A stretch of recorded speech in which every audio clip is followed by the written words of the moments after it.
네, 반갑습니다. 오늘 이제 시각장애를 나갈 차례인데요. 시각장애 나가기 전에 우리 저번 시간에 했던 그 행동수정과 관련된 부분들 좀 AS를 하고 진행하도록 하겠습니다. 우선 이제 254페이지를 가서 보면요. 254페이지에 그 패스 플러스에 보면 그 안에 이제 촉구라고 되어 있는데요. 거기 보면 이제 기호가 있잖아요. 근데 이제 여기 있는 기호 자체가 델타 자극에 대한 기호가 이제 여기에 잘못 들어가 있네요. 그래서 델타 자극에 반응하는 것에 실패한 학생은 촉구된다가 아니고 변별 자극에 반응하는 것에 실패한 학생은 촉구된다가 맞네요. 여기 강의하기 전에 말씀을 좀 드렸어야 되는데 이제 뭐 준비할 때는 잘 안 보이다가 나중에 이제 누가 질문하거나 아니면 다시 보면 좀 보이는 경향이 있습니다. 뭐 중요한 것은 아닌 것 같고요. 그 다음에 333페이지를 가면요. 거기 333페이지 그래프를 이게 제가 설명하면서 이 자료의 수진과 관련해서 안정적이냐 안정적이지 않느냐를 이제 설명하면서 왼쪽 그래프가 있고 오른쪽 그래프가 있는데 오른쪽 그래프는 이제 어떤 기준을 적용하더라도 이게 불안정이다라고 말씀드렸었고 왼쪽도 어떤 기준을 적용하든지 불안정이다라고 말씀을 드렸었는데요. 왼쪽 그래프 같은 경우에는 그러니까 학교에서 교실 상황, 그러니까 50%의 기준을 적용하면 안정에 해당이 되는 거고요. 그 다음에 이제 50%가 아니고 20% 이내로 적용하면 이제 불안정이 되는 거죠. 이 부분 원래 좀 계산을 해보려고 했었는데 좀 빠르게 진행하면서 기억에 의존해서 이야기한다고 해서 조금 오차가 오류가 있었네요. 이 부분 정정을 좀 하고요. 그 다음 359페이지를 보면요. 교대중재 설계의 장점과 관련해서 거의 세 번째 줄에 있는 내용 보면 교대중재 설계에는 반전 설계나 중다 기초선 설계가 갖는 내적 타당도나 중재 간 순서 및 간섭 효과에 대한 위험이 상대적으로 적다라고 되어 있는데 이 부분이 이해가 안 돼야지 정상인 거죠. 이해가 안 돼야지 정상인 거고 제가 이제 원문을 좀 찾아봤어요. 그러니까 원문 좀 찾아봤더니 원문에는 어떻게 되어 있냐면 교대 중재 설계는 반전 설계나 중다 중재 설계가 갖는이라고 되어 있더라고요. 그러니까 이제 중다 중재 설계라는 것은 이제 조건 변경 설계를 이야기하는 것입니다. 근데 이것이 좀 이제 옮기는 과정에서 문제가 있었던 것 같고요. 그러니까 중다 기초선이 아니고 조건 변경 설계를 이야기하는 것이고 그런 문맥으로 해석을 해보면 조건 변경 설계가 갖는 내적 타당도나 중재간 순서 및 간섭 효과에 대한 위험이 상대적으로 적다라는 것은 옳은 진술이죠. 근데 그 앞에 있는 반전 설계가 내적 타당도나 중재간 순서 및 간섭 효과가 있다라는 것은 잘못된 진술이다라고 저는 생각이 듭니다. 원문에는 뭐 이렇게 진술이 되어 있는데요. 제가 여러 가지 검토해 본 결과는 여기서 반전 설계라는 문구를 지워야지만 이것이 논리적으로 말이 된다라고 생각하기 때문에 여러분들은 반전 설계에 대한 부분을 지우고 이해를 하셨으면 좋겠습니다. 그러니까 조건 변경 설계라는 것이 갖고 있는 내적 타당도라든가 아니면 중재 간의 어떤 간섭 효과에 대한 위협이 상대적으로 적다라는 것을 이야기하고 있는 거네요. 네. 자, 오늘 시각장애를 나갈 건데요. 사실 뭐 저도 이제 시각장애나 청각장애 파트를 좋아하는 편은 아닙니다. 아마도 이제 특수교육과에 오신 분들이 대부분 이제 문과 출신이 많다 보니까 이런 내용이 조금 적응이 안 되지 않나라는 생각이 들고요. 차례를 보면 이게 되게 많아요. 양이 되게 많은데 챕터 1부터 챕터 9까지가 있는데요. 우선 챕터 1에 있는 눈의 구조와 기능이라는 것은 사실은 단독 출제되기는 힘든 영역이라고 생각을 합니다.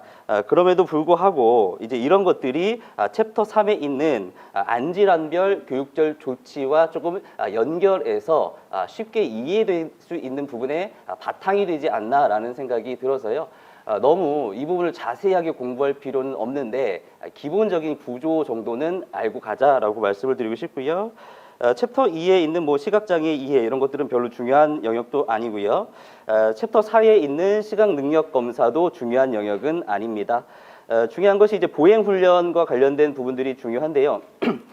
보행 훈련과 관련해서 나오는 것들은 보통 이제 방향 정의와 관련된 개념들이 위주로 기출이 되고, 그 뒤에 있는 실제로 이제 보행 기술과 관련된 부분들은 중요성에 비해서 기출이 거의 안 되는 영역이라고 볼 수가 있습니다. 06번에 6번 챕터에 있는 시각장애 학생을 위한 보조공학기기, 이것도 이제 중요할 거고요. 챕터 7번에 있는 것은 뭐 기본적인 내용이고요. 그리고 이제 매년 기출이 되는 것이 챕터 8번에 있는 점자와 관련된 부분들이 이제 매년 난이도가 높게 기출되는 부분이라고 볼 수가 있어요. 결론적으로 이야기하면 굉장히 이제 그 시각장애에 관련된 내용들이 방대하고 많음에도 불구하고 매년 기출되는 것은 어떤 안질환별 교육적 조치 또는 안질환과 관련된 보조공학 기기 또는 뭡니까? 여기 있는 점자와 관련된 내용들이 대부분은 기출이 됐다라고 생각을 합니다. 청각장애 같은 경우에는 내용이 굉장히 많이 확장되어 있는 편이라고 볼 수가 있어요. 물론 특히 이제 중특에서 청각장애에 관련된 개념들이 확장돼서 어렵게 나오고 있지만요. 시각장애는 그렇게 내용이 확장되어 있다라고 볼 수는 없지요. 하지만 시각장애 부분에서 조금 우리가 신경 쓰지 않았던 부분들에서 나온다면 감점할 가능성이 있기 때문에 그래도 두루두루 알아두는 것이 좋다라는 생각이 들었습니다. 챕터 1 눈의 구조와 기능 교재 4페이지부터 한번 진행을 해보면요. 여기 좀 그려놨는데요. 우선 이제 눈이라고 하는 것이 안구, 그리고 이제 부속기관, 그리고 시신경과 시로라는 것으로 이제 크게 구분이 되고 있습니다. 이제 안구라는 것은 우리가 잘 아는 눈 알에 대한 것이고요. 이제 부속기관은 뭐 이제 눈꺼풀이라든가 이런 부분들을 이야기하는 것이고요. 말 그대로 이제 시신경이라는 것은 우리가 청각장애에서 배웠던 청신경과 마찬가지로 뭡니까? 어떤 빛이 망막에 감지되었던 것을 어떤 정보를 갖다가 뇌에다가 전달해주는, 그러니까 시각 피질에다가 전달해주는 역할을 하는 것이다라고 해서 보통은 시신경이 있고요. 시신경부터 시각 피질까지의 경도를 갖다가 이제 시로라는 용어로 정의를 하게 됩니다. 뭐 중요한 것은 아니고요. 그 다음에 이제 안구에서요. 보통 안구를 가지고 눈알을 이야기하는 거죠. 그러니까 눈알을 갖다가 세 개의 막과 안 내용물로 구분을 합니다. 그래서 세 개의 막을 어떻게 구분하냐 그러면 외막과 중막과 내막으로 보통 구분을 하게 되는데요. 여기 있는 것이 이제 외막이라고 할 수가 있죠. 바깥을 싸고 있는 것을 외막이라고 볼 수가 있고요. 그 다음에 여기 이제 수정체라는 것이 있겠죠. 이제 수정체라고 하는 것은 렌즈에 해당되는 것인데요. 요 렌즈 앞에 뭐가 있겠습니까? 이제 동공이 있고 동공을 조절하는 홍채라는 것이 있는데요. 이 막을 갖다가 보통 중막이라고 이야기를 하고요. 이 안쪽에 있는 막을 갖다가 내막이라고 이야기를 합니다. 이 내막엔 뭐가 있겠습니까? 망막과 관련된 부분들이 여기에 분포하고 있다라고 볼 수가 있어요. 중요한 것은 아니고요. 기본적인 개념이기 때문에 말씀을 드렸고요. 하나하나 살펴보면 우선은 여기 이제 각막이 있겠죠.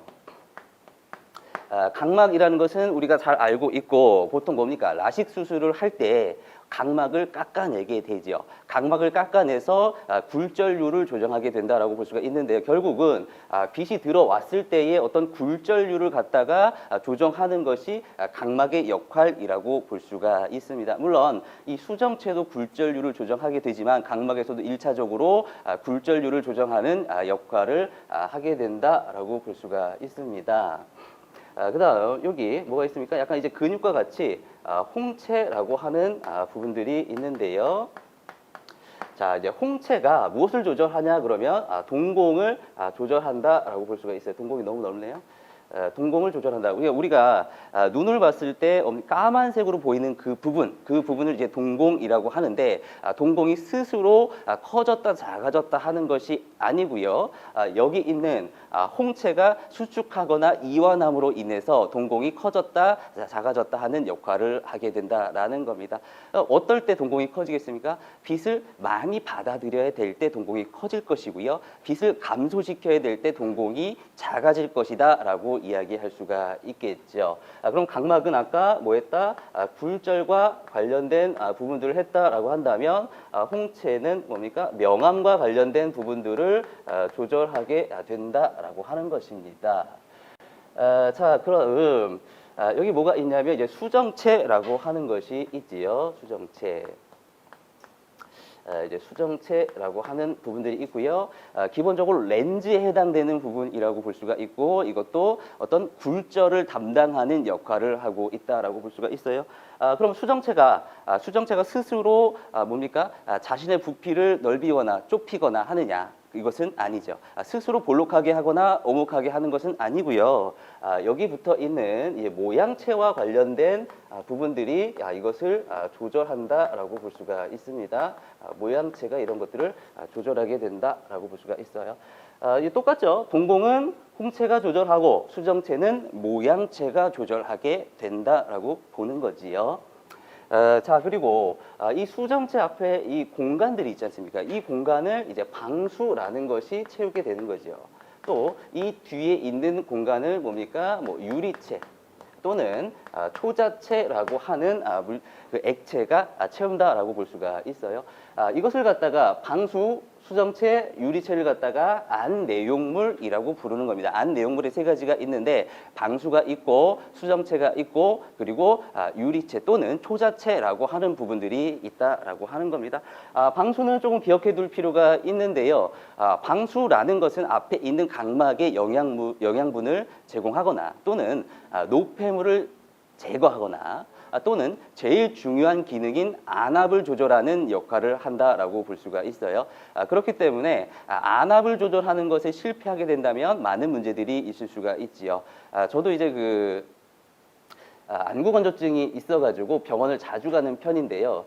기본적으로 병원에 가면은 이제 제일 먼저 보는 것이 안압을 체크하게 됩니다. 그러니까 안압과 관련된 부분들이 시각 기능과 많이 연관되어 있다라고 볼 수가 있습니다. 아까 이제 수정체 같은 경우에 렌즈에 해당된다라고 했기 때문에 수정체는 굴절과 관련된 역할을 하게 된다라고 이야기를 했고요.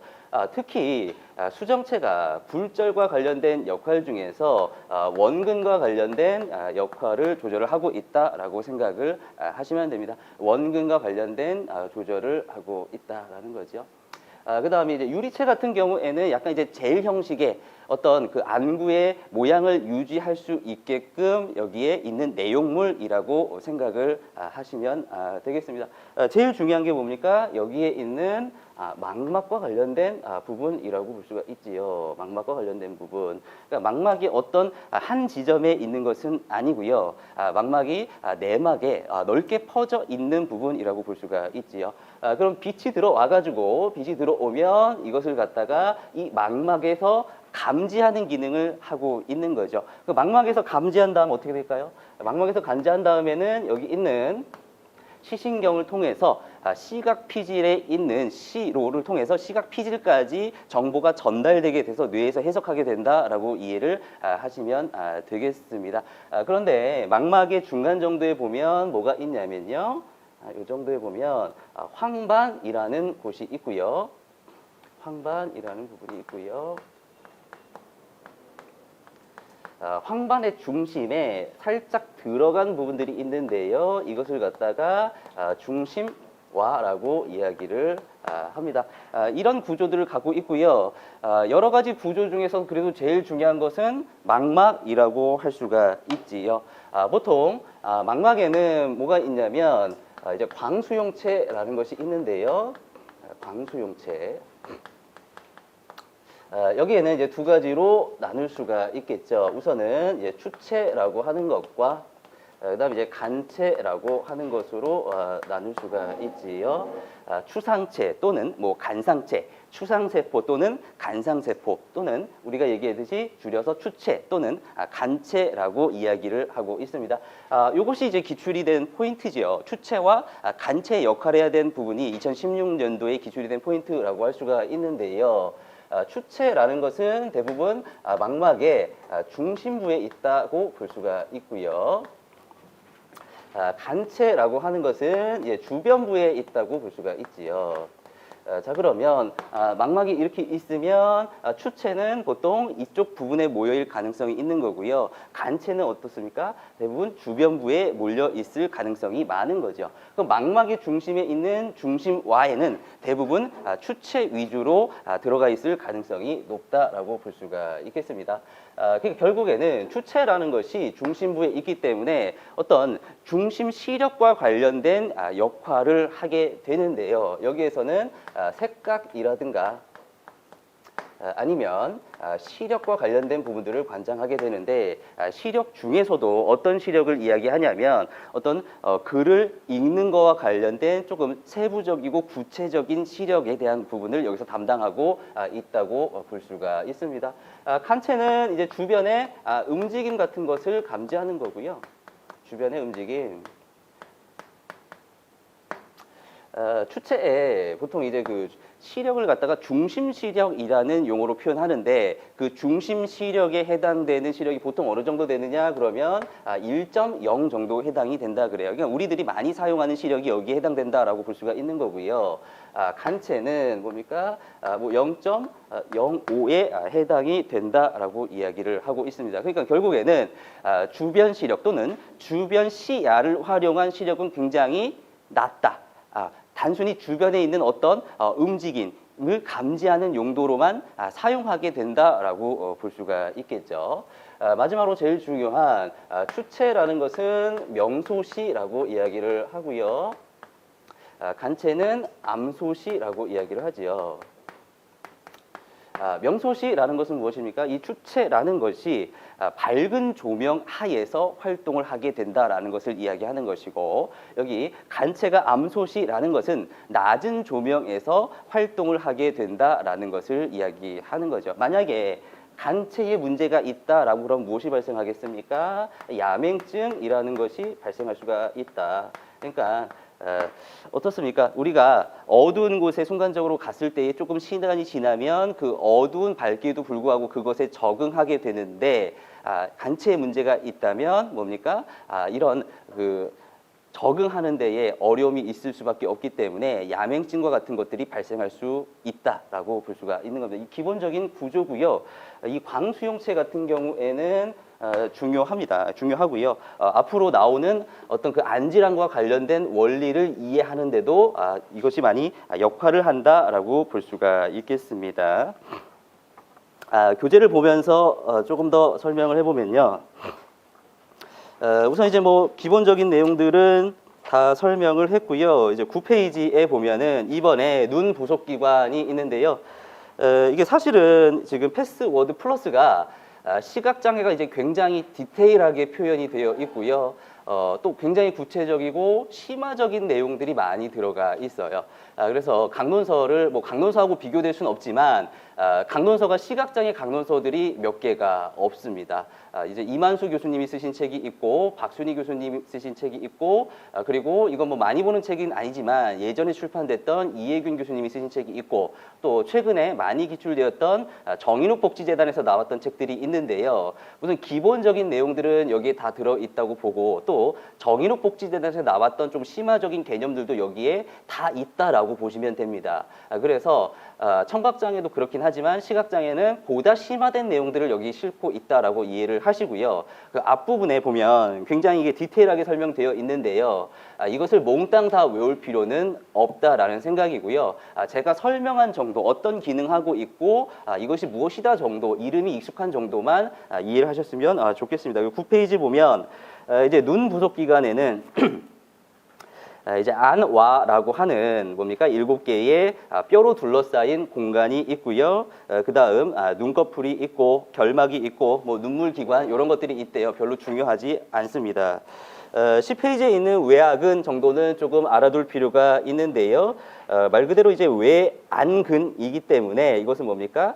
근육을 이야기하고 있더라. 총 6개의 근육을 이야기하고 있는데 거기 보면 4개의 직근과 2개의 사직근으로 구성되어 있더라라는 것을 이야기하고 있습니다. 어떤 빛이 들어왔을 때 안구의 운동을 담당하게 되겠죠. 안구의 운동을 외안근이 담당하게 된다 정도만 이해하셨으면 하시면 좋겠고요. 뭐 이게 이제 근육이 뭐 6개인데 뭐 어떤 것은 이런 것을 외울 필요는 전혀 없고요. 거기 있는 이제 그림을 보시면서 근육들이 이렇게 붙어 있더라 정도를 이해하셨으면 좋겠습니다. 그다음 시신경과 시로가 있는데요. 시신경은 이제 망막에 맺힌 상을 갖다가 뭡니까 뇌로 전달하는 신경이라고 생각을 하시면 되고요. 청각장애로 치면 뭡니까 청신경하고 비슷한 역할을 하는 것이고요. 그다음에 시로라고 되어 있는데 여기서 말하는 시로는 뭡니까 망막에서부터 대뇌 후두엽에 있는 시각 중추까지 이르는 경로를 이야기하고 있다. 그러니까 청신경을 통해서 시각 피질까지 이르는 경로를 갖다가 그냥 시로라고 이야기를 하고 있는 거고요. 청각장애에서는 뭐 중추경로라고도 많이 얘기합니다. 청각중추경로. 그러니까 청각장애에서는 그런 용어로 사용하고 있고요. 시각장애에서는 뭐 시로라는 용어로 사용하고 있고요. PS 플러스에 있는 뭐 이제 복잡한 그림과 복잡한 말들이 있는데요. 이것도 뭐 몰라도 되고요. 근데 이런 거는 좀 알 필요는 있겠죠. 그냥 상식선에서 보면은 뭡니까 시로가 서로 교차되어 들어가더라라는 정도는 알면은 될 것 같습니다. 네.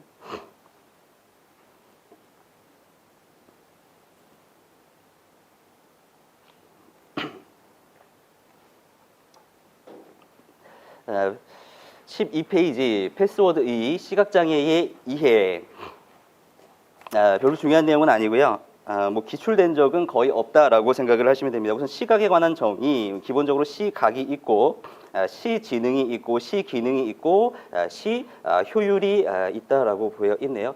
시기능은 뭡니까? 어떤 시각적인 능력을 사용하는 능력이라고 되어 있습니다. 그러니까 똑같이 시력이 같다 하더라도 그 시력을 사용할 수 있는 능력은 사람마다 서로 다르다라는 개념으로 이해했으면 좋겠고요. 그 밑에 있는 이제 시효율이라는 건 뭡니까? 보다 편안하고 그리고 빠르게 시간을 적게 들여서 사용할 수 있는 능력이라고 볼 수가 있죠. 어떻게 보면 시기능과 시효율이라는 것은 크게 다른 개념은 아닌 거지요. 시기능이라는 건 시각을 사용하는 능력인데 시효율이라는 것은 이런 것을 사용할 때 보다 효과적으로 사용할 수 있느냐에 대한 것을 이야기하다. 편안하고 빠르고 그리고 그러니까 시간을 적게 들여서 사용할 수 있는가 정도를 이야기하는 것이고 아무래도 이제 시기능이 좋다라고 한다면 시효율도 같이 좋다라고 이해될 수가 있겠죠.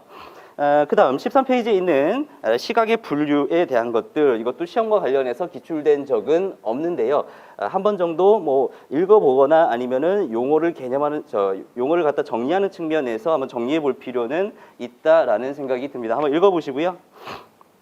14페이지 시야. 시야 관련해서도 저는 이제 사실은 시야를 굉장히 중요하게 생각을 하는 편입니다. 문제가 조금 나올 가능성이 있다면 시야와 관련된 부분에서 영역이 확장돼서 기출되지 않을까라는 생각을 많이 하는데요.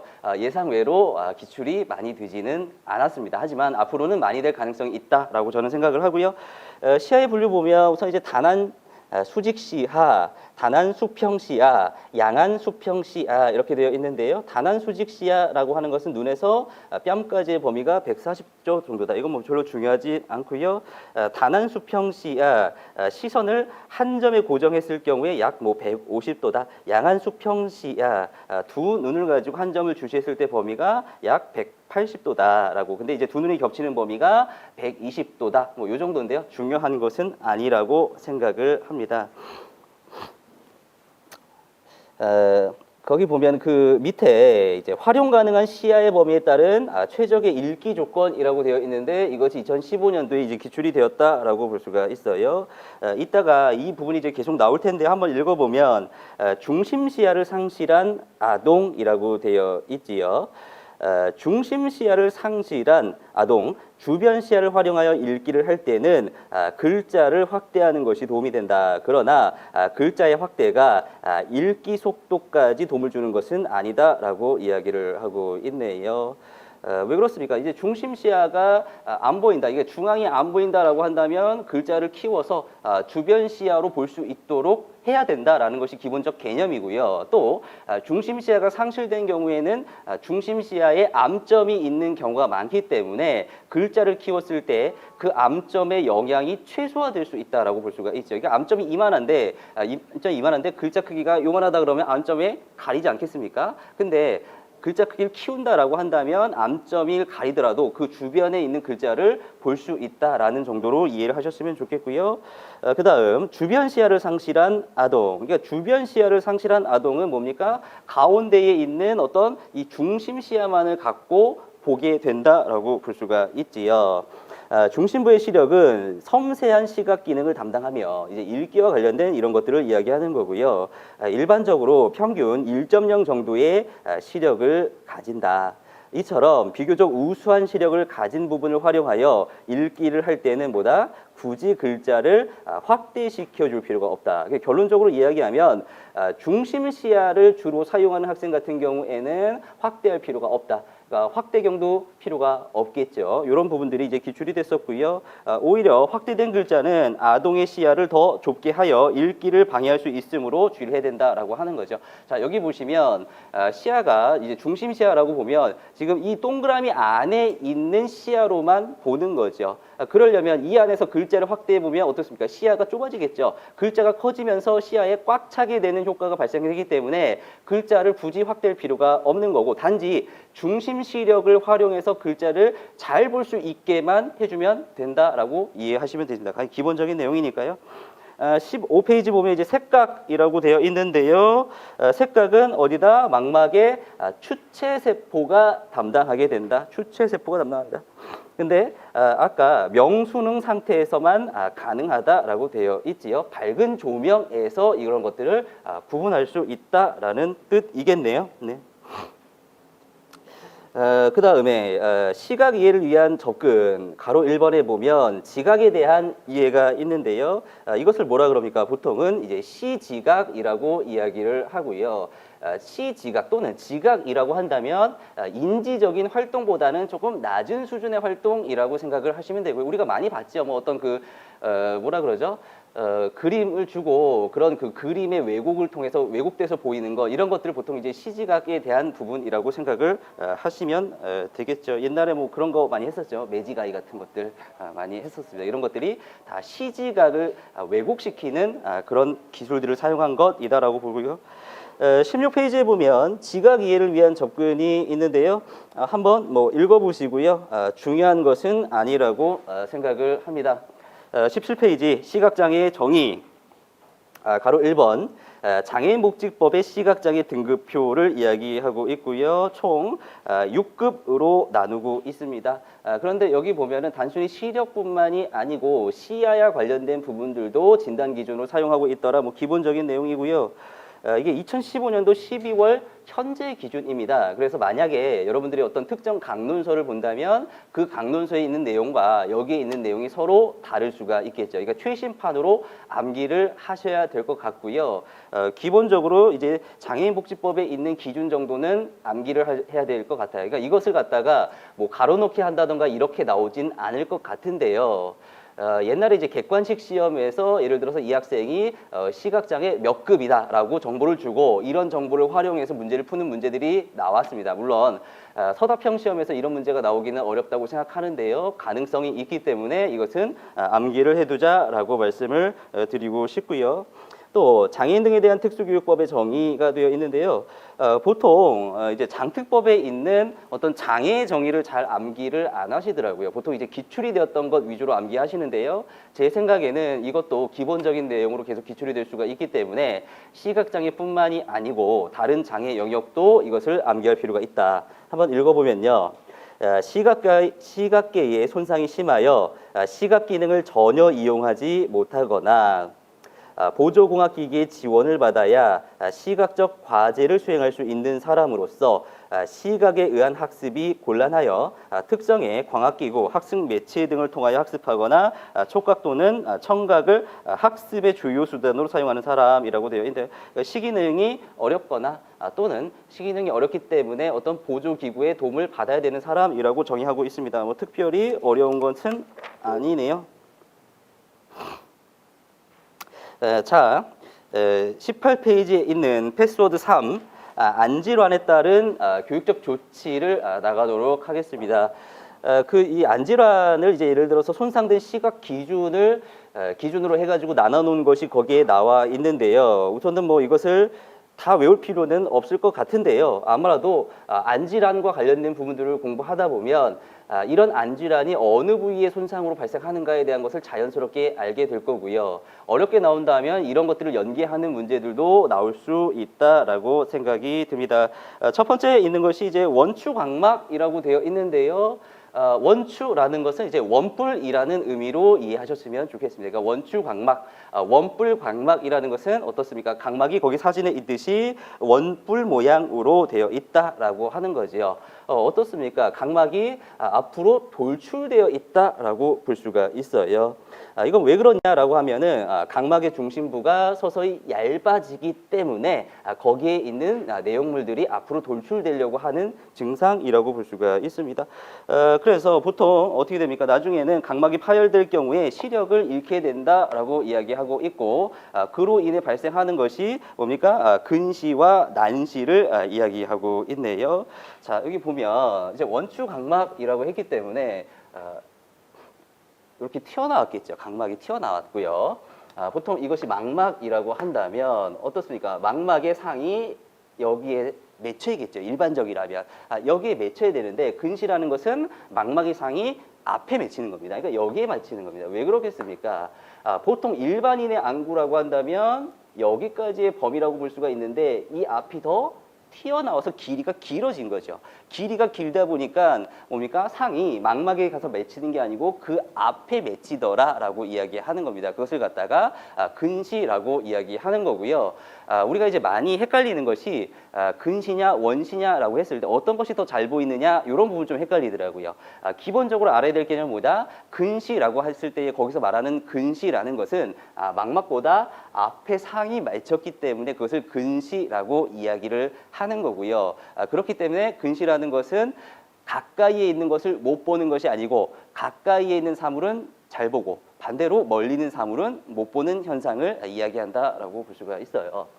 또 난시라는 것을 이야기했는데요. 여기 보면 어떻습니까? 일반적인 안구는 굉장히 이런 곡률이 고르게 되어 있을 때인데 곡률이 고르지 않게 될 수도 있고요. 또 이 부분에서 약간 이렇게 미세하게 이렇게 그 뭐라 그러죠? 균열이라고 그러면 그렇고 곡률이 일정하지 않게 불규칙적으로 발생할 수가 있는 거죠. 이렇게 되면 여기에 빛이 들어오게 되면 어떻게 됐습니까? 초점이 제대로 맺히지 않게 되죠. 이것을 갖다가 난시라고 이야기를 하는 겁니다. 그러니까 난시도 발생할 수 있고 근시도 발생할 수 있다라는 문제. 여기 지금 그 기출 표시가 쭉 되어 있는데요.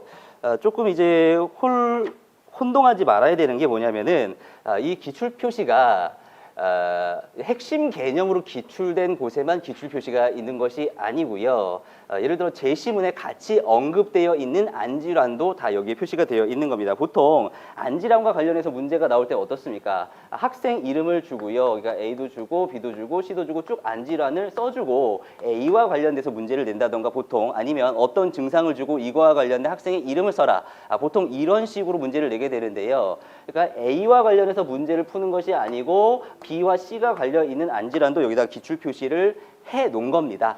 그렇기 때문에 이것이 모두 다 중요하다라고 생각하지는 마시고요. 기본적으로 보면서 제가 중요한 것들만 더 이야기를 하도록 하겠습니다. 두 번째 나오는 것이 무홍채증이라고 되어 있는 거지요. 말 그대로 뭡니까? 홍채가 없다라고 하는 거죠. 그러니까 홍채의 일부가 없거나 아니면 홍채가 다 자라지 않거나라는 것을 이야기하는 거죠. 그럼 어떻겠습니까? 홍채가 뭘 조절한다 그랬어요? 동공을 조절하게 되는데 홍채가 완전하지 않기 때문에 홍채의 길이가 짧아질 거고 짧아진다는 것은 동공이 넓어진다는 소리고 넓어진다는 소리는 빛이 많이 들어온다는 소리고 빛이 많이 들어오는 소리는 뭡니까? 눈부심이 발생될 수 있다라고 이해를 하셔야 될 것 같습니다. 그래서 무홍채증 같은 경우에는 눈부심이 가장 주요한 제한이다라고 얘기하고 있는 거고요.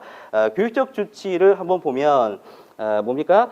눈부심이 발생하기 때문에 대부분 이런 거와 관련된 부분들이 여기 쓰여 있는 것이요. 차양이 있는 모자, 이제 우리 어머니들이 많이 쓰는 모자죠. 차양이 있는 모자, 그리고 색 안경, 그리고 창문에서 떨어져 빛을 등지고 앉게 한다. 그리고 약간 어두운 조명을 써라.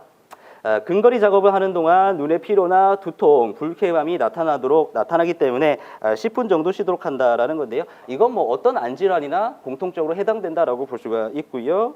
그다음 충분한 대비가 되게 하라. 이것도 마찬가지고요. 그 다음에 있는 것이 핀홀, 콘택트 렌즈, 그다음에 색 안경 등을 사용하게 해라. 라는 겁니다. 이제 핀홀이라고 되어 있는데요. 이제 핀홀이라는 것은 안경이긴 안경인데요. 안경마다 구멍이 뚫려 있는 겁니다. 렌즈가 있는 것은 아니고요. 안경 알이 있으면은 여기에 계속 구멍이 다 뚫려 있는 겁니다. 구멍이 뚫려 있는 안경이라고 볼 수가 있어요. 인터넷으로 찾아보면 있는데요. 이 안경을 썼을 때의 장점이 뭐냐라고 얘기하던데 보통 이게 이제 여기가 검은 테더라고요. 검은 테고 검은 테기 때문에 뭡니까? 보다 선명한 사항을 집중해서 볼 수 있는 효과가 있다라고 이야기를 합니다. 이런 것들 조금 뭐 별거 아니라고 생각할 수 있지만 보조공학기기와 관련해서 이런 것들이 생소한 용어가 나올 수가 있기 때문에 이제 핀홀이라는 것이 있다. 컨택트 렌즈는 우리가 잘 아는 것이고요. 색 안경 같은 경우에는 왜 씁니까? 그러니까 선글라스 같은 경우를 썼을 경우에는 어떤 빛에 대한 눈부심을 차단하는 효과들이 발생할 수 있기 때문이라고 볼 수가 있겠네요. 세 번째, 백내장이라고 되어 있고 거기 이제 수정체 혼탁이라고 되어 있습니다. 우선 이제 백내장이라고 하는 부분들을 볼 필요가 있는데요. 이쪽에다 좀 해보면.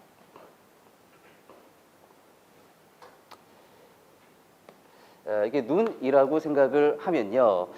백내장이라는 것은 무엇입니까? 백내장이라는 것은 수정체가 혼탁한 거죠. 수정체가 혼탁해 있는 것을 이야기하고 있다. 잘 안 되네요. 수정체가 혼탁되어 있다라고 이야기하고 이것을 갖다가 감도 저하다라고 이야기를 합니다. 감도 저하. 감도 저하라는 유형을 갖고 있는 겁니다. 그러니까 시야와 관련해서 이따가 제가 안질환과 관련해서 이 시야의 유형을 계속 언급해 드릴 텐데요. 이것을 가지고 한번 구분을 해보면 좋지 않을까 생각을 합니다. 감도 저하다라고 되어 있고요. 이 수정체 혼탁이라는 것이 어디에 있을 수가 있습니까? 중심부에 있는 수정체 혼탁이 있을 수가 있고요. 주변부에 있는 수정체 혼탁이 있을 수가 있지요. 중심부에 수정체 혼탁이 있다라는 것은 뭡니까? 추체의 손상이라고 볼 수가 있지요. 추체의 손상. 추체가 손상되었다라고 하는 것은 뭡니까? 간체를 사용해야 된다라고 이야기하는 것이고 간체라는 것은 밝은 조명이 아니고 어두운 조명에서 활동하게 되어 있기 때문에 뭡니까? 조도가 높은 것보다는 조도가 낮은 조명을 제공하는 것이 적절하다라는 것이 논리적으로 도출이 되지요. 그 다음 주변부에 혼탁이 있는 경우라는 것은 뭡니까? 간체가 손상되었다라고 볼 수가 있고 간체가 손상되었다는 것은 뭡니까? 추체를 활용해야 된다라고 하는 거고 추체를 활용하려면 조도가 높은 조명을 제공하는 것이 적절하다라고 하는 거죠. 이것이 첫 번째 포인트가 될 수가 있고요. 두 번째 포인트는 뭡니까? 수정체가 혼탁하기 때문에 보통 이런 감도 저하가 발생한 경우에는 눈부심이 발생하는 경우가 많습니다. 이것을 보통 이제 뭐 중요하지 않습니다. 매체 혼탁이라고 이야기를 하는데요. 보통 이렇게 혼탁되어 있는 경우에는 눈부심이 발생할 가능성이 높다라고 일반적으로 이해를 하시면 될 것 같습니다. 그래서 백내장과 관련된 부분들 보면 교육적 조치 보면 혼탁이 수정체 가장자리에 있는 아동에게는 높은 조도의 조명을 혼탁이 수정체 중심부에 있는 아동에게는 낮은 조도의 조명을 제공하는 것이 도움이 된다. 이건 뭐 중요하다고 할 수가 있겠습니다. 그 밑에 보면 교육적 조치를 여러분들 그 교육적 조치를 갖다가 다 암기를 하시기 바라겠습니다. 교육적 조치는 다 암기할 수밖에 없어요. 이것을 뭐 어떤 원리로서 이해해서 문제를 풀 수도 있는데요. 아주 깐깐한 문제가 나오면은 이것을 암기해서 풀 수밖에 없다라고 말씀을 드리고 싶어요. 첫 번째 보는 거면 아까 뭐라 했습니까? 수정체 혼탁, 매체 혼탁이 있는 경우에 눈부심이 있다라고 말씀을 드렸죠. 그 눈부심을 갖다가 어떤 강론서에서는 글레어에 대한 민감성이라고도 이야기를 합니다. 글레어에 대한 민감성이라고도 이야기를 하는데요. 여러분들이 이제 모니터를 사다 보면 그 모니터에 이제 글레어 모니터가 있고요. 난글레어 모니터라는 것이 있습니다. 그러니까 모니터를 샀을 때 모니터를 자세히 관찰해 보면 아마 이제 좀 섬세하거나 예민한 사람들은 그런 것들을 조금 고려해서 살 거예요. 보면은 어떻습니까? 모니터가 유리 같은 것으로 씌여 있어 가지고 빛을 반사하는 그런 모니터가 있죠. 그것은 갖다가 글레어 모니터라고 이야기하는 것이고요. 그런 유리 같은 것이 없고 바로 패널이 있는 부분은 난글레어 모니터라고 이야기를 합니다. 근데 유리같이 글레어 모니터 같은 경우 어떻습니까? 내 모습이 빛이죠. 모니터에. 또 어떻습니까? 빛이 반사돼서 눈부심이 발생할 수 있다라는 겁니다. 그래서 눈부심을 갖다가 글레어에 대한 민감성이라는 용어도 사용하고 있고요. 적어 놓으시고요. 직사광선이나 광택이 있는 표면은 눈부심을 유발할 수 있기 때문에 주의해야 된다. 네 번째 보면 안경을 착용하면 일반적으로 중심 시력이 향상되지만 주변 시력은 감소되어 보행에 영향을 주므로 보행 교육을 실시한대요. 점안액을 사용하는 학생은 정확한 시간에 투약을 할 수 있게 배려한다. 백내장은 뭐 조금 이제 친근한 질병이지요. 좀 노화가 돼가지고 나이가 들면 한 번 정도는 백내장이 걸린다고 이야기를 합니다. 뭐 제가 걸려봐서 하는 얘기는 아니고요. 네, 아무튼 이제 부모님들이나 이런 부분들 백내장 수술을 뭐 간단하게 많이 하지요. 21페이지 4번 선천성 녹내장이라고 하는 겁니다. 선천적 녹내장은 아까 이제 방수를 이야기했는데요. 방수가 안압을 조절하는 역할이 있다고 했는데 방수가 안압을 조절하지 못하면 어떻겠습니까? 방수가 안압을 조절하지 못하면 방수에서 문제가 발생했지만 결론적으로 어떡합니까? 이 안구 전체의 안압이 맞지가 않겠죠. 그렇게 되면 결국에는 여기 있는 시신경을 갖다가 누르게 된다라고 볼 수가 있어요. 그래서 실명에 이르게 된다. 그러니까 문제의 촉발은 방수에서 시작했지만 이것이 시신경을 누름으로 인해서 실명을 초래하게 될 수 있다라고 이해를 하시면 되겠습니다. 여기 보면 보통 선천성 녹내장이라고 되어 있고 선천성 녹내장 같은 경우에는 터널 시야와 야맹증을 갖고 있다라고 이야기를 하고 있네요. 자, 여기 또 한번 그려보면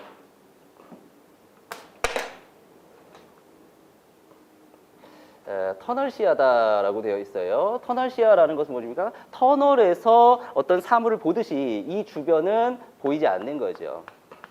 보이지 않는 거죠.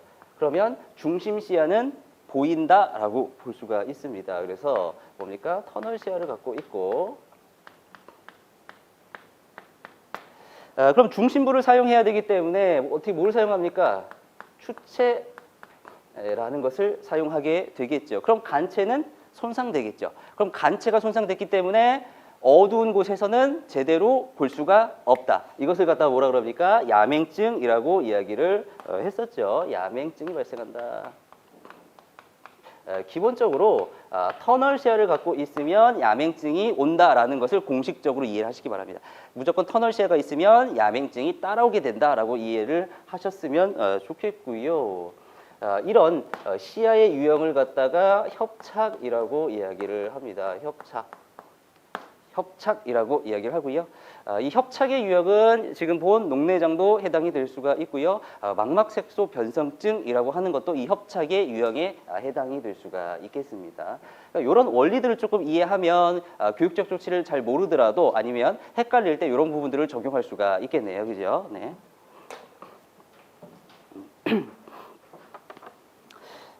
근데 이제 좀 중요한 게 뭐냐면은 이제 조명과 관련해서 좀 중요해요. 그러니까 뭐냐면 어떤 그런 원리를 통해 가지고 야맹증이 있다. 여기까지는 도출할 수가 있는데요. 아동에게 조도가 높은 조명을 주냐 아니면 낮은 조명을 주냐라는 것은 우리가 일반적인 원리를 적용해서 섣불리 적용할 부분은 아닙니다. 왜냐하면 이런 그 질환이라는 것이 어떤 한 가지의 원리만 있는 것이 아니고 어떤 복합적인 작용을 하기 때문에 단순히 제가 이야기한 이 원리를 통해서 반드시 조명을 높은 걸 줘야 된다, 낮은 걸 줘야 된다라는 이해하는 것은 적절하지 않다. 그래서 뭡니까? 조명과 관련해서 이해할 때는 교육적 조치에 그 조명과 관련된 내용들이 써 있는 부분만 정확하게 암기를 해서 썼으면 좋겠고요.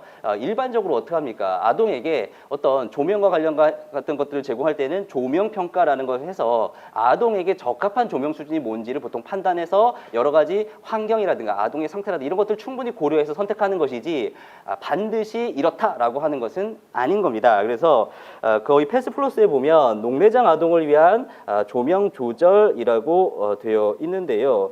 아까 이제 우리가 생각했던 거에 가면 이 야맹증을 갖고 있기 때문에 우리가 지금 큐체를 사용하고 있기 때문에 높은 조도의 조명을 제공해야 된다라고 보통 생각할 수가 있잖아요. 근데 이제 이렇게 생각하셨던 분들은 객관식 시험에서 대부분 틀렸다라고 볼 수가 있어요. 이 부분이 이제 객관식 시험에서 녹내장 아동의 조명 조절과 관련해서 나왔던 건데요. 문제는 뭐냐면 두 책에서 서로 다른 서술을 하고 있었습니다. 그래서 이 가운데 있는 것은 이제 이혜균 교수님이 쓰신 책에 있는 내용인데요. 녹내장 아동이 점안액을 누를 때 이것이 뭐다? 눈부심 현상을 발생하게 된다라고 이야기를 하고 있어요. 그러니까 눈부심이 있기 때문에 조도가 높은 조명을 제공하는 것은 적절하지 않다라는 결론이 나오게 되는 거죠. 그래서 중요한 건 뭡니까? 적절한 조도의 조명을 제공하는 것이 중요하다라고 할 수가 있겠습니다. 적절한 조도의 조명을 제공한다. 다시 한번 말씀드리면 안질환별 교육적 조치에 정확하게 쓰여 있는 부분만 조명과 관련해서 우리가 기억을 하자라고 말씀을 드리고 싶어요. 그 밑에 보면 정확한 시간에 안약을 넣어야 하므로 교사는 수업 중에도 약을 넣도록 지도한다. 그렇죠. 보통 이제 그 녹내장 같은 경우에는 안압을 낮추는 약을 사용하게 됩니다. 제가 이제 안구건조증이 되게 심해가지고요. 그 남자 중에서는 굉장히 심한 편이라고 이야기를 하더라고요. 그런데 예전에는 제가 이거 안구건조증이 있다라고는 생각을 못했어요. 왜냐하면 내 눈은 되게 잘 돌아가는데 눈물도 잘 나오는데 이런 식으로 이제 어렸을 때 생각을 했었는데 눈이 이제 너무 충혈이 되는 거예요. 그래서 갔더니 이제 뭐 인공 눈물을 주면서 저한테 뭐 하나를 더 줬습니다. 그래서 이게 좀 말이 안 되는 건데 녹내장 약이라고 그러면서 녹내장 약을 주는 거예요. 그래서 이거 왜 주냐 이랬더니 하는 얘기가 눈이 충혈되어 있기 때문에 이게 대외적으로 어떤 그 공식적인 자리에 나갈 때 눈이 너무 충혈되어 있으면 그러니까 그때는 이걸 자주 넣으면 안 되고 정말 간혹가다 한 번 정도를 넣어라 그러면서 주더라고요. 그러니까 녹내장 약이라는 것이 안압을 갖다가 낮추는 역할을 하는 거죠. 그러니까 안압을 낮추기 때문에 내가 모세혈관이 갖다가 다 충혈되어 있는데 그 약을 넣으면 어떻습니까? 빨갰던 눈이 하얗게 돌아오더라고요. 순식간에 돌아오더라고요. 그러니까 뭡니까? 녹내장 아동 같은 경우에는 이 약을 갖다가 정확한 시간에 수시로 점안할 수 있도록 교사가 지도해야 된다라고 볼 수가 있는 거죠. 두 번째 있는 것이 약물을 복용하는 아동은 감각이 둔해질 수 있을 수 있으므로 감각 훈련을 실시한다라고 되어 있어요. 감각 훈련을 실시해야 된다라고 되어 있고요. 그러면 뭡니까? 감각 훈련을 실시한다라는 것은 감각에 문제가 있다, 감각에 문제가 발생할 가능성이 높다라는 얘기죠. 그럼 감각에 문제가 발생한다면 어떻습니까? 점자로 사용해가지고 보는 것이 의미가 없을 수가 있겠죠. 그럼 어떡합니까? 보통 청독교재를 사용하게 한다라고 하는데 여기까지 추론하게 되면 뭡니까? 너무 오버된 겁니다. 그러니까 제 얘기는 뭐냐면 항상 제가 말씀드리는 것이 예전에는 저는 좀 이렇게 제 나름대로의 어떤 논리 구조를 가지고 이해하는 편이어서요. 강론서에 없는 구조라도 제가 논리적으로 생각을 많이 했었습니다. 근데 이것이 좀 틀렸다라는 생각하는 게 뭐냐면 나는 분명히 이런 논리 구조를 갖고 생각했는데요. 나중에 알고 봤더니 특정 강론서에 다른 메커니즘의 원리를 갖고 이게 틀렸다라고 되는 부분들이 나오더라라는 것이 나오는 거예요. 그래서 제가 항상 얘기하는 게 내가 내 논리를 갖고 설명할 수 있지만 강론서에 없기 때문에 설명하지 않겠다라고 이야기하는 부분이 뭐냐면 오개념이 나중에 발생할 가능성이 있다라는 겁니다. 여기서도 뭡니까? 감각 훈련을 실시해야 된다라고 이야기했으면 여기까지만 이해를 해야 되는 거죠. 여기서 더 나가서 감각 훈련이 필요하다라고 했기 때문에 이 학생은 뭡니까? 감각에 문제가 발생할 것이고 그렇기 때문에 뭡니까? 점자를 지도하는 것이 어려움이 있기 때문에 나중에 청독 교재를 갖다가 가르칠 수 있도록 지도해야 된다라고 보면 이것은 틀린 것이다라는 거죠. 이게 나왔죠. 2016년도에 기출에 나와서 쭉 주면서 뭡니까?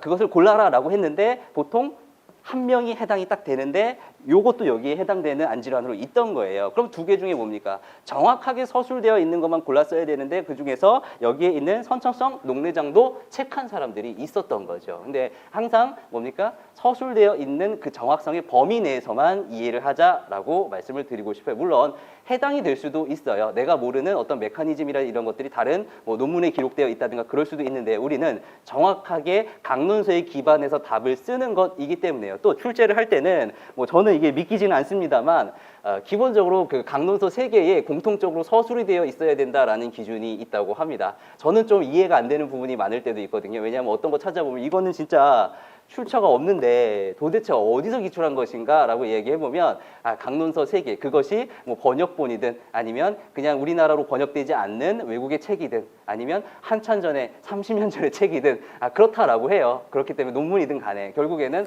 근거가 있는 얘기를 정답을 써야 되기 때문에 이 범위 안에서 보자라고 말씀을 드리고 싶습니다.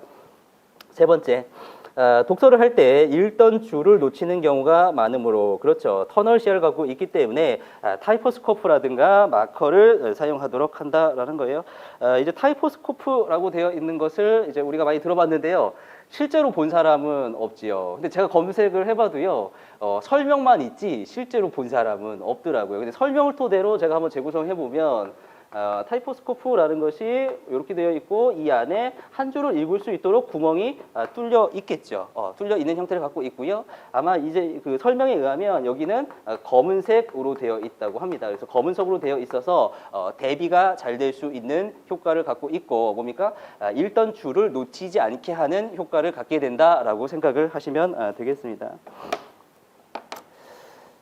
그 밑에 시야가 좁아진 경우에는 보행 지도해야 되고, 그 다음 피로와 스트레스는 안압을 상승시키는 요인이 될 수 있으니까 주의해라. 요것들이 많이 기출 포인트가 객관식에서 됐던 거죠. 그러니까 안압을 상승시키지 않게 하기 위해서 할 수 있는 것들, 피로와 스트레스를 받지 않도록 하고, 또 뭡니까? 안압이 올라갈 수 있는 어떤 운동과 관련된 부분들을 하지 말아야 된다. 체육과 관련해서 이런 부분들이 기출이 되었습니다. 안구의 압력을 높이는 운동을 금해야 된다. 여기에는 자명, 잠수, 물구나무 서기, 그다음 중량 들기. 이거는 뭡니까? 중량 들기라는 것은 무거운 것을 드는 활동이 여기에 해당이 된다라고 볼 수가 있네요. 이제 팩스 플러스의 녹내장애 분류 뭐 안 중요하고요. 그다음에 5번 당뇨 망막 병증이라고 하는 거죠. 앞에 보면 알다시피 당뇨라는 것이 붙어 있기 때문에 당뇨로 인해서 망막의 문제가 발생한다라고 볼 수가 있고요. 당뇨라는 것은 뭡니까? 당 수치가 올라가는 것을 얘기하고 있고, 당 수치가 올라갔을 때 모세혈관이 부풀어 오를 수가 있는데 이런 것으로 인해서 망막의 질환이 오게 된다. 당뇨 망막 병증 또는 당뇨병성 망막증이라고도 이야기를 하는데요. 네. 그렇게 되어 있고요. 근데 지금 이것도 한번 그려볼게요. 이거 한번 그려보면 당뇨병성 망막증 아동은 어떻게 시야를 갖고 있느냐, 외부 세계를 어떻게 보느냐라고 그러면 암점이 있다라고 이해를 하시면 되겠습니다. 암점이 있는데요. 중심 시야에만 암점이 하나 있는 것이 아니고요. 암점이 이렇게 사방팔방 퍼져 있는 형태를 갖고 있더라라고 이야기하고 있고, 이것을 갖다가 암점의 유형, 시야가 암점의 유형을 갖고 있다라고 이야기하는 겁니다. 네, 이해하시면 될 것 같고요. 우선은 이 학생 같은 경우에는 당뇨로 인해서 이런 것들이 발생했기 때문에 당뇨와 관련된 조치들을 해주면 되겠죠. 그래서 거기 보면 인슐린 의존 당뇨형인 경우에는 매일 인슐린을 맞도록 한다라고 되어 있는 거 뭐 당연한 거겠죠. 그 다음 두 번째에 있는 내용이 이제 출제된 포인트라고 할 수가 있지요. 당뇨병이 진행되면 촉각이 둔해질 수 있다. 촉각이 둔해지면 점독이 어려워지고, 점독이 어려워지면 뭡니까? 점자를 사용할 수 없기 때문에 듣기 교재를 사용할 수 있도록 지도해야 된다라는 것을 여기 써여 있기 때문에 이것이 이제 정답이겠죠. 네, 이 정도로 이해하시면 되고요. 그 뒤에 보면 뭡니까? 합병증과 관련된 여부를 의사들과 상의해라. 뭐 이런 것들은 일반적인 내용이라고 볼 수가 있습니다. 두 가지죠. 인슐린 주사 그리고 뭡니까? 청독 교재를 지도한다. 이런 것들, 뭐 이런 것이 될 수가 있겠습니다. 23페이지에 보면 그 6번에 이제 미숙아 망막증이라고 되어 있는 부분들이 있습니다. 미숙아 망막증이라는 건 뭡니까? 어떤 그 아동이 미숙아이었을 때 그 인큐베이터 안에서의 문제가 있을 수 있다라고 얘기한 겁니다. 여기 책을 보면 예전에는 고농도의 산소를 맞아서 이런 것들이 발생했다라고 보는데 최근에는 고농도의 산소가 아니고 복합적인 요인으로 인해서 이런 것들이 발생한다라고 이야기를 하고 있고요. 교육적 조치 그 다음 페이지에 보면 맨 밑에 밝은 조명에서 더 효과적으로 시각 활동을 할 수 있다라는 것을 조금 기억을 하셨으면 좋겠습니다. 밝은 조명에서 효과적으로 시각 활동할 수 있다. 이제 일곱 번째, 망막박리라고 하는 것이 있는데요. 망막박리 아까 이제 망막이 이제 이렇게 있었다, 그죠? 망막이 이제 내막에 망막이 붙어 있는데요. 여기 이제 망막만 있는 것은 아닙니다. 이 안에 여러 가지의 막들이 있는데요. 이 망막이 갖다가 어떻습니까? 떨어져 나가는 것을 갖다가 망막박리라고 하는 겁니다. 그래서 요 망막이 떨어져 나가는데요. 우선 다 떨어져 나가는 것은 아니고 어느 정도 일부분이 떨어져 나가고 계속 진행성으로 떨어져 나가게 된다라고 볼 수가 있죠. 그러니까 망막에 정말 심각한 문제가 초래될 수가 있는데요. 주의점은 뭡니까? 망막이 떨어져 나갈 수 있기 때문에 충격이 주는 활동을 하면 안 된다라는 것이 주의점이겠고, 이것을 시험에서 기출할 때는 체육과 관련된 활동과 연관해서 기출될 포인트가 많겠죠. 충격이 가해지는 운동을 하면 안 된다. 덜컹거리는 움직임, 접촉이 있는 스포츠, 다이빙을 이야기하고 있습니다. 그 다음 시야 검사를 실시하여 남은 시야로 학습할 수 있도록 지도한대요. 뭐 당연한 얘기고요. 여덟 번째, 망막 모세포종이라고 하는 것이 있네요. 망막 모세포종이라고 하는 것은 뭡니까? 종양이 있다라고 생각을 하시면 되겠습니다. 굉장히 심각한 문제죠. 종양이 있기 때문에 어떻게 되겠습니까? 종양을 잘라내야 되기 때문에 안구를 적출하게 된다라고 생각을 하시면 되겠습니다. 그래서 교육적 조치에 보면 안구를 적출한 학생 같은 경우에는 의안을 맞추도록 하고 의안을 잘 관리할 수 있도록 뭐 해야 된다 이런 거. 그다음 안구 적출했기 때문에 점자를 익히게 하고 컴퓨터라든가 뭐 이런 정보 단말기라든가 어떤 보조공학 기기를 사용할 수 있게끔 한다. 뭐 이런 건 당연한 얘기겠죠. 뭐 당연한 얘기입니다. 네. 우선 이제 좀 길어질 것 같아서 망막색소 변성증까지만 하고 쉴까요? 망막색소 변성증이라고 되어 있는데요. 이것도 이제 많이 이제 빈출되는 테마, 이미 기출이 뭡니까? 초중까지 하면 총 4번 정도 서답형에서 기출이 되었다라고 볼 수가 있네요. 망막색소 변성증 하면 생각나는 사람이 있지요. 그 예전에 이제 개그맨 중에 누굽니까? 틴틴파이브에서 활동했던 이동우 씨라고 이제 뭐 다 아시죠? 뭐 모른 표정 하지 마시고요. 다 알 것 같은데 그 이동우 씨 같은 경우가 이제 망막세포 변성증에 이제 걸리게 됐죠. 걸리게 돼가지고 결국에는 실명하게 됐죠. 실명하게 됐는데 그때 이제 인터뷰에서 망막색소 변성증이라는 것이 그렇게 유명하지 않았는데 이동우 씨가 이제 그 질환을 겪게 되면서 굉장히 이거 많이 조금 됐을 거예요. 여러분들도 많이 접했을 거고. 근데 이제 이동우 씨가 가장 걱정하는 것이 그런 얘기를 하더라고요. 이것이 나에게만 한정되는 것이 아니고 내 자식에게도 이것이 물려줄 수 있기 때문에 이것이 가장 슬프다, 가장 걱정된다라고 이야기를 하더라고요. 결국 뭡니까? 망막색소 변성증이라는 것은 뭐다? 유전성이다라는 것을 얘기하고 있습니다. 유전성이라는 것은 내가 부모한테 물려받았고 또 내 자식한테도 물려주게 된다라고 볼 수가 있는 거죠. 유전성 질환이다. 이건 어떻게 되어 있습니까? 여기 보면 모든 시세포에 장애를 일으키게 되는데 초기에는 야맹증과 주변 시력 저하가 나타난다라고 되어 있어요. 야맹증과 뭡니까? 주변 시력 저하 많이 들어봤습니다. 초기에는 뭡니까? 터널 시야와 야맹증이 나타나게 된다라는 것을 이야기하고 있는 거고 결국에는 망막색소 변성이라는 건 초기엔 뭐다? 이렇게 주변 시야부터 먹어 들어가기 때문에 바로 협착의 유형을 갖고 있다라는 거죠. 그럼 어떻게 되겠습니까? 계속 먹어가기 때문에 맨 마지막에는 여기에 점 정도의 어떤 중심 시야만 살아 있을 것이고 맨 마지막에는 전체가 덮게 되겠죠. 근데 기본적으로는 협착의 시야 유형을 갖고 있다라고 이해를 하셨으면 좋겠네요. 협착의 시야 유형을 갖고 있다. 교육적 조치를 한번 보면요. 학생이 시력 변화를 기록하고 책을 읽을 때 주사와 추시 기술을 활용할 수 있도록 가르쳐라 라고 얘기하고 있네요. 뭐라고 그랬습니까? 주사와 추시 기록을 사용할 수 있도록 해라. 이건 뭐 시각 활용 기술이라고 할 수가 있는 건데요. 이게 계속 나오게 되죠. 이제 공부하다 보면 계속 나오게 되는데 시각 활용 기술이라는 것이 이제 굉장히 많다라고 볼 수가 있어요. 첫 번째 나오는 것이 고시라고 하는 거고요. 고시라는 것은 무엇이냐? 어떤 일정한 하나의 고정된 사물 또는 하나의 기준점에다 갖다가 이것을 갖다가 뭡니까? 주의 집중해서 고정해서 보는 능력을 이야기하는 거죠. 고시라는 것. 그러니까 우리가 예를 들어서 시계를 본다. 그럼 시계에 1이라는 숫자를 본다. 그럼 1이라는 것에만 계속 집중해서 보고 있다. 고정되어 있다. 이것을 갖다가 고시라고 이야기를 하고요. 그다음에 이제 추시라는 것이 있는데요. 추시라고 하는 것은 뭡니까? 두 개의 사물, 두 개 이상의 사물을 갖다가 순차적으로 번갈아 보는 기술이라고 볼 수가 있어요. 결국에는 여기 두 개의 점이 있으면 고시라는 것은 한 가지 점에 초점을 맞추는 것이고 추시라는 것은 이 두 점을 번갈아서 볼 수 있게끔 하는 기술이라고 되어 있는데요. 요새는 보통 이런 설명을 잘 하진 않더라고요. 옛날 설명 방식이고요. 최근 강론서의 추시는 이렇게 나와 있죠. 어떤 윤곽선을 따라가는 기술. 윤곽선을 따라가는 기술이라고 되어 있고요. 뭡니까? 어떤 글자를 읽는다던가 이런 부분들이 여기에 해당이 되겠죠. 표지판의 글자를 연달아서 순차적으로 읽는다든가 간판의 글자를 연달아서 순차적으로 읽는다든가 이런 기술을 여기에 해당된다라고 이야기를 하고 있네요. 세 번째 나오는 것이 주사입니다. 주사. 주사라고 하는 것은 영어로 이제 스캐닝을 이야기하는 거죠. 이건 뭡니까?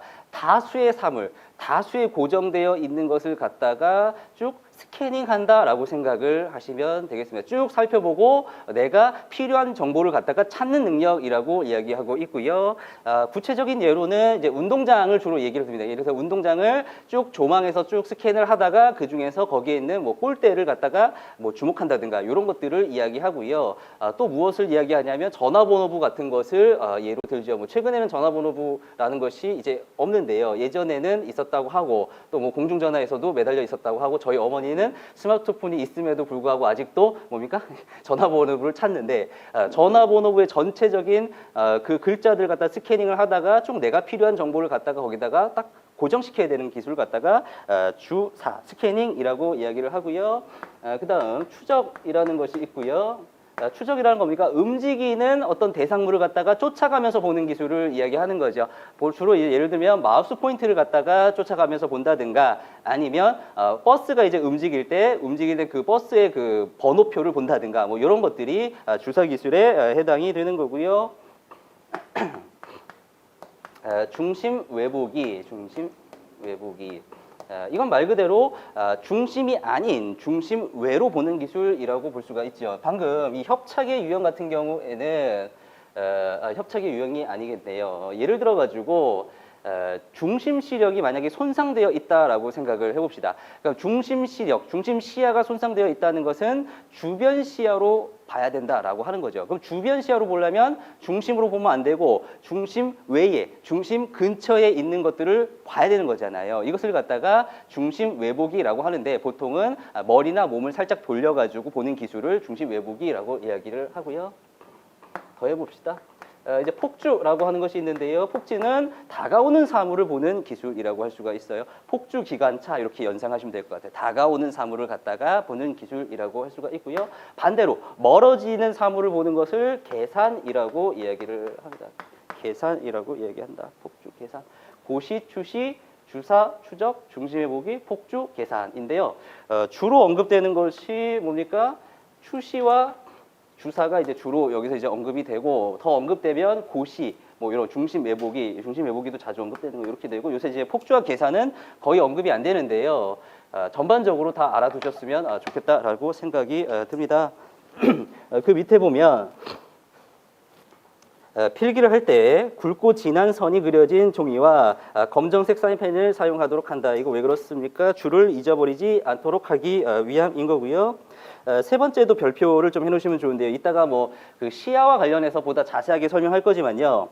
볼 수 있는 글자 중에 가장 작은 글자보다 한 단계 큰 글자를 사용하면 보다 효율적으로 글자를 인식할 수 있다라고 되어 있어요. 여기 있는 중심 시야, 중심 시력을 사용해야 돼요. 그러니까 이 동그라미 안에서만 봐야 된다라고 하면 어떻게 했습니까? 이 동그라미 안에 글자가 많이 들어가게끔 만들어야 된다는 거죠. 그럼 어떻게 했습니까? 글자를 축소하되 내가 볼 수 있는 것보다 한 단계 큰 글자를 사용하게 하는 방법을 사용하게 된다.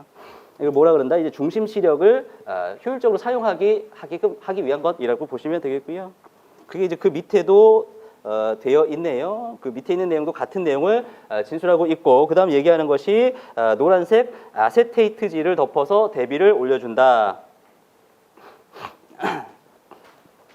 그다음 시야를 확장하기 위해서 CCTV와 저시력 기구를 사용한다. 아까 그 뭐라 그랬습니까? 그 예를 들어 가지고 중심 시력이 살아 있는 경우에는 확대하는 것이 적절하지 않다라고 이야기했었죠. 확대하는 것이 적절하지 않겠죠. 내가 일로만 보고 있는데 글자를 확대해 버리면 이 안에 많은 내용들이 들어올 수 없는 거죠. 그러니까 확대하는 것이 적절하지 우선은 않고요. 그런데 여기 보면 CCTV를 사용한다라고 되어 있는데 CCTV라는 것이 반드시 확대의 용으로만 쓰는 것은 아닙니다. 확대의 기능도 있고 축소의 기능도 있고요. 어떤 대비의 기능도 있기 때문에 반드시 이것을 확대라고 생각할 필요는 없을 것 같고요. 또 뭡니까? 중심 시력이 살아있다면 중심 시력이 보통 좋잖아요. 그렇기 때문에 굳이 확대할 필요 없는 거죠. 이 정도로 이해하셨으면 좋겠고요. 그다음 야맹증이 있다라는 이야기하고 있어요. 그래서 학교 내 강당이나 체육관 등은 주변 환경보다 어둡기 때문에 각별히 주의해야 된다. 이거 같은 경우도 뭡니까? 시험 제시문에 나올 수가 있겠죠. 예를 들어 가지고 갑자기 창고에 들어간다든가 강당에 들어간다든가 어두운 조명이 있는데 이런 것들을 예시로 들고 이런 것들을 낼 수가 있고요. 밝은 곳에선 또 눈부심을 느낄 수가 있대요. 그래서 이런 게 이제 문제인 거죠. 이런 상황이. 그러니까 조명이라는 것들이 나와 있진 않지만 이 학생이 중심 시력, 중심 시야를 사용하는 학생은 추체를 사용하기 때문에 조도가 높은 조명을 제공해야 됨에도 불구하고 또 뭡니까? 눈부심도 느낄 수 있기 때문에 반드시 조명을 높은 조도를 제공하는 것은 아니다 정도로 이해하셔야겠죠. 네. 보행훈련을 실시하고 점자를 학습시키도록 한다. 이것은 뭡니까? 실명하는 것을 염두에 두기 위해서 점자를 학습시킨다라고 하는 거고요. 그 밑에 뭐 레베르 선천성 흑내장 이것은 망막 색소 변성의 한 뭐 유형이다 정도 뭐 이걸 기억할 필요는 없을 것 같은데요. 강론서에 나와 있기 때문에 이제 포괄적으로 실어놓은 것이다라고 보여집니다. 한 10분 정도 쉬었다가 이어서 하도록 하겠습니다.